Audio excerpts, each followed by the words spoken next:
അമ്മ, നാളെ ഞങ്ങളുടെ സ്കൂളിൽ ഓണപ്പരിപാടി എല്ലാവരും ഒരുപോലത്തെ ഡ്രസ്സ് ഇടാനാണ് പ്ലാൻ ചെയ്തേക്കുന്നത്. ഒരേപോലത്തെ ധാവണിയൊക്കെ ഉടുത്തിട്ട് ഒരേപോലെ ഒരുങ്ങി നല്ല രസമായിരിക്കും.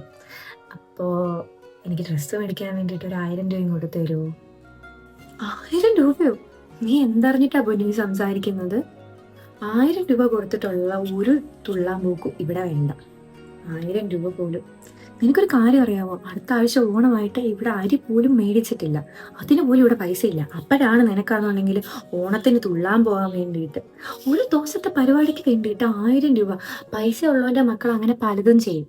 അത് കണ്ടിട്ട് ഇല്ലാത്തവരാണെന്നുണ്ടെങ്കിൽ അതുപോലെ വേണമെന്ന് പറഞ്ഞ് വാശി പിടിച്ചിട്ട് കാര്യമില്ല.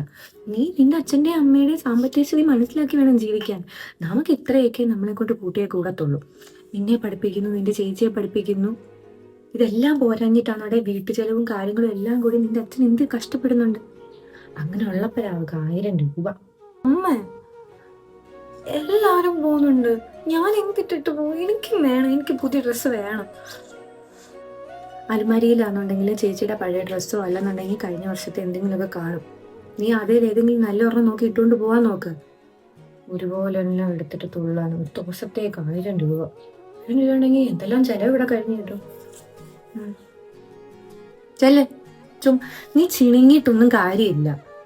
നീ ചുമ്മാ ശല്യം ചെയ്ത് പോയി.